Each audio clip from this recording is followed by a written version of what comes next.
what exactly is the connection between the vagus nerve and brain function?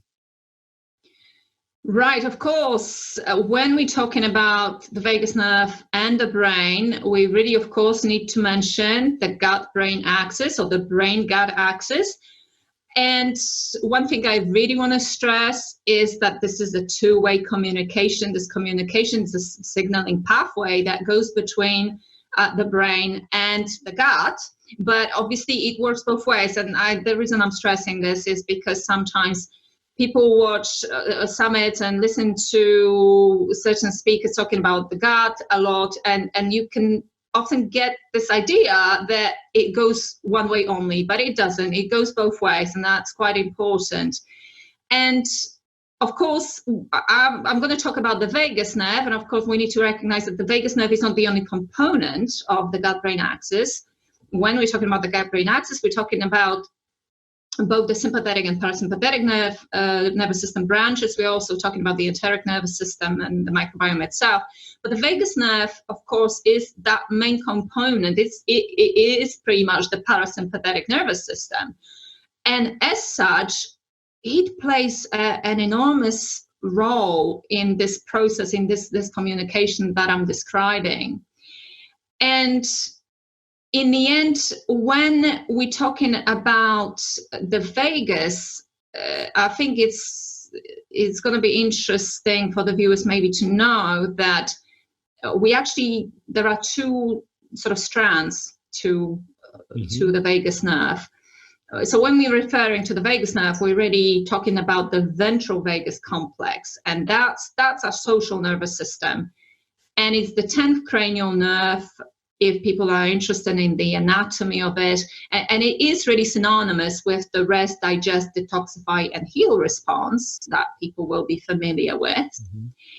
But it is also our social nervous system, as I said, and it's the sometimes described in the literature as the tend and befriend system as well, for that reason. And so when we talking about the healthy vagus nerve, we talking about us being able to connect to ourselves, to connect to the world, to empathize, to bond with other people. And that obviously supports safety. That's very, very important as well. And I'll explain why in a moment. And also a healthy vagus nerve enables us to read facial expressions. It is that part of our nervous system that helps us recognize if something is safe to approach, or maybe somebody is a bit dodgy, and we're just reading those micro signals that something is a bit off about the person. That's the vagus at play. So it's actually, quite fundamental to survival, we could say.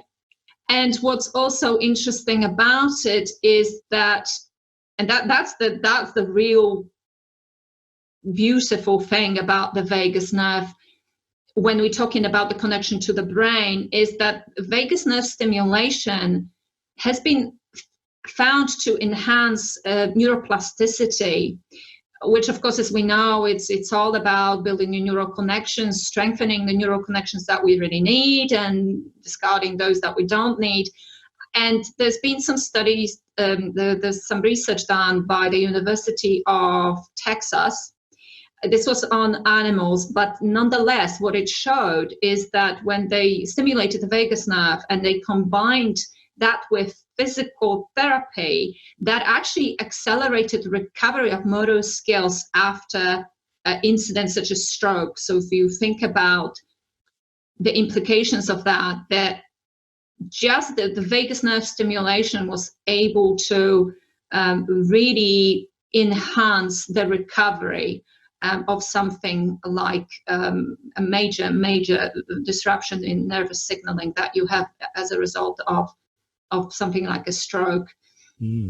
And when we're talking about the vagus nerve, just in case people are not really that familiar with the vagus itself, it's one of the major pathways behind lowering inflammation. So what I mean by that, the vagus nerve has a massive impact on cytokine inhibiting processes in the body, which basically lower or shut down the inflammatory response, and that's the inflammatory reflex.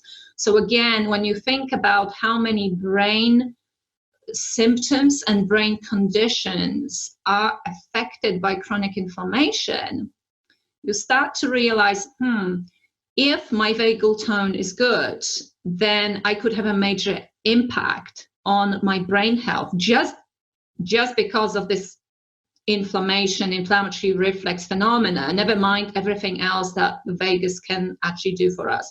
When people struggle with inflammatory symptoms or inflammatory conditions, be it autoimmune, cancer, or any gut-related issues, even brain fog, fatigue, stuff like that, we do know that straight away, that means poor vagal tone.